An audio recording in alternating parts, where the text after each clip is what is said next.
Assalamualaikum warahmatullahi wabarakatuh dan salam sejahtera, salam Malaysia Madani. Saya Muhammad Ishraf bin Muhammad Syukri, pelajar PPSMP Bahasa Melayu A, Institut Pendidikan Guru Malaysia, Kampus Perlis. Pada hari ini saya akan melakukan pembentangan untuk tugasan 2 iaitu persembahan bagi subjek GPPP 1092, Pengantar Pengajian Pendidikan. Terlebih dahulu saya ingin mengucapkan jutaan terima kasih kepada pensyarah saya iaitu Puan Zarina binti Abu Bakar kerana telah memberi bimbingan dan tunjuk ajar kepada saya dalam menyiapkan tugasan tersebut. Tajuk pembentangan saya pada hari ini ialah tentang elemen aspirasi murid memberi kesan kepada pembentukan Sasiah Guru Cemerlang. Antara isi kandungan pembentangan pada hari ini ialah elemen aspirasi murid, 2 elemen aspirasi murid dalam Pelan Pembangunan Pendidikan Negara, dan akhir sekali ialah kesan elemen dalam pembentukan Sasiah Guru Cemerlang. Pertamanya, mari kita melihat apakah elemen aspirasi murid dalam Pelan Pembangunan Pendidikan Negara 2013 hingga 2025. Elemen aspirasi murid dalam Pelan Pembangunan Pendidikan Negara 2013 hingga 2025 merupakan perkara yang ditekankan oleh kerajaan, khususnya Kementerian Pendidikan Malaysia, bagi menghasilkan seorang murid yang cemerlang. Menurut Kamus Dewan edisi keempat, aspirasi merujuk kepada keinginan atau cita-cita. Terdapat 6 elemen aspirasi murid dalam Pelan Pembangunan Pendidikan Negara. Antaranya ialah pengetahuan, kemahiran berfikir, kemahiran memimpin, kemahiran diri bahasa, identiti nasional dan juga etika dan kerohanian.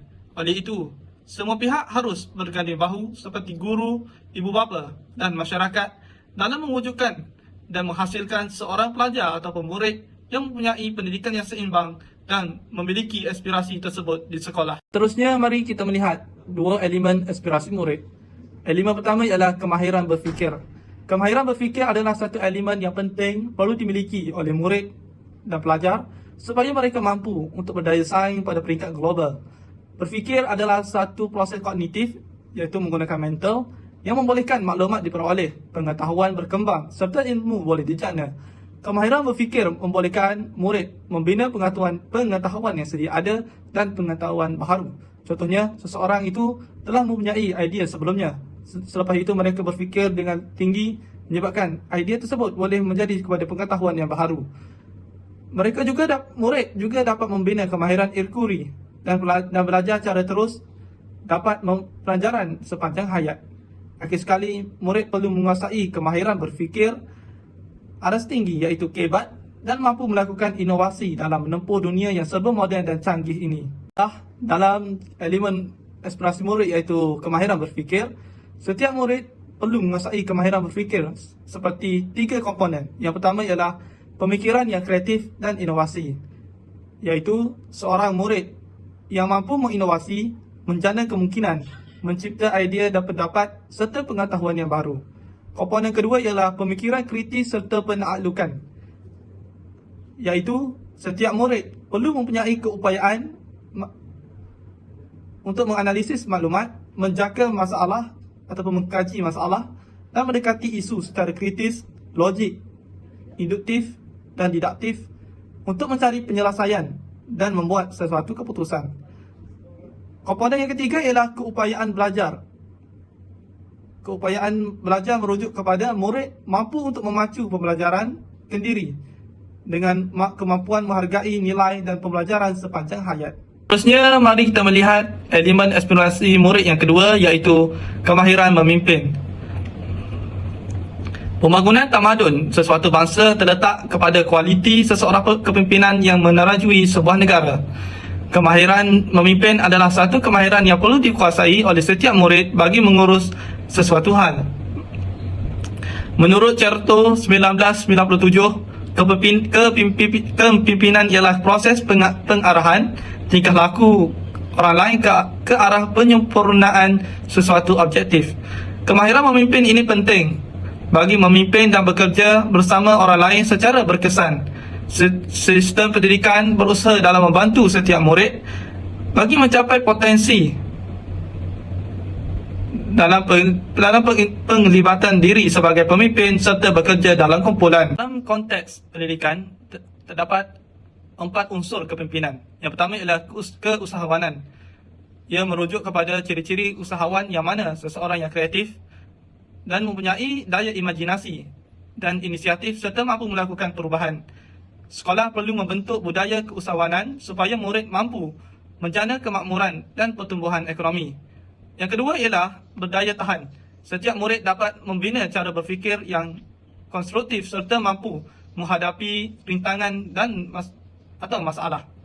Sistem pendidikan amat mementingkan pembentukan modal insan dari setiap murid. Malah, ia juga melahirkan seorang murid yang mampu berdaya saing dalam penggunaan teknologi maklumat dan komunikasi pada hari ini. Unsur kepimpinan yang ketiga ialah kecerdasan emosi. Ia merujuk kepada berupaya memahami dan bekerja secara berkesan dengan orang lain yang mampu mempengaruhi mereka secara positif. Akhir sekali ialah keterampilan komunikasi menjadi unsur dalam kepimpinan seorang murid. Ia merujuk kepada seseorang itu berupaya untuk memberikan pendapat dan hasrat secara lisan dan bertulis dengan jelas. Kemahiran komunikasi adalah aspek penting bagi seseorang murid untuk berinteraksi atau berhubung dengan orang lain.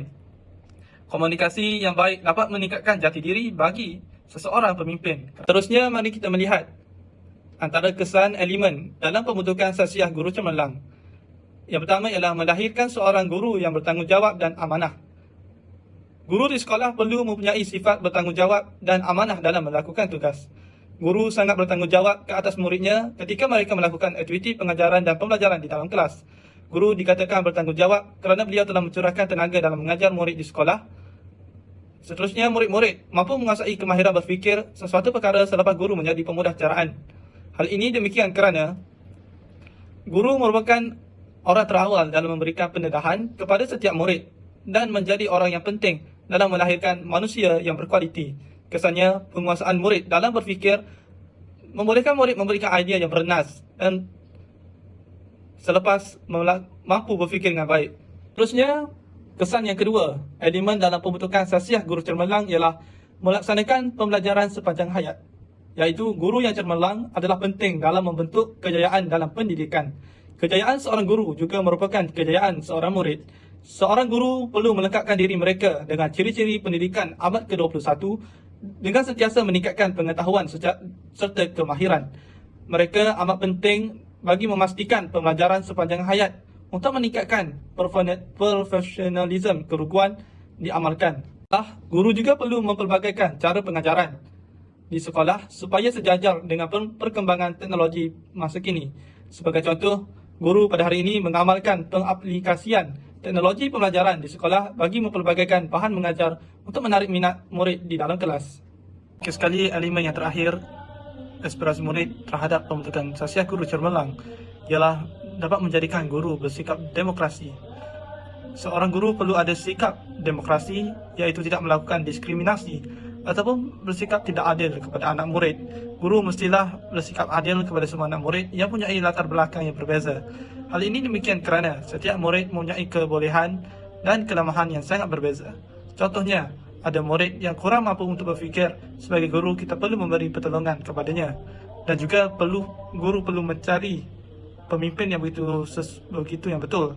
Hal ini demikian, untuk melahirkan pemimpin yang betul dan baik, guru perlu menilai dengan sebaiknya dan tidak perlu memilih seseorang itu melalui kasih sayang ataupun pilih kasih. Guru juga perlu mempunyai sifat prihatin dan sikap empati ke atas anak murid. Sebagai guru, kita tidak sewajarnya menghukum murid terlalu berlebihan kerana ia dapat menyebabkan murid trauma dan juga takut untuk datang ke sekolah. Akhir sekali, guru perlu menjadi suri teladan yang baik dan bagus kepada murid bagi memupuk sifat kepimpinan dalam diri anak murid di sekolah. Kesimpulannya, adanya 6 elemen aspirasi murid dalam Pelan Pembangunan Pendidikan Malaysia PPPM 2013 hingga 2025 dapat menghasilkan murid yang cemerlang dan pendidikan seimbang di sekolah. Oleh itu, semua pihak iaitu guru, ibu bapa dan masyarakat mestilah perlu berganding bahu bagi memastikan matlamat PPM ini tercapai dengan jayanya. Ini merupakan sumber rujukan yang saya lakukan untuk menyiapkan pembentangan pada hari ini. Sekian, terima kasih.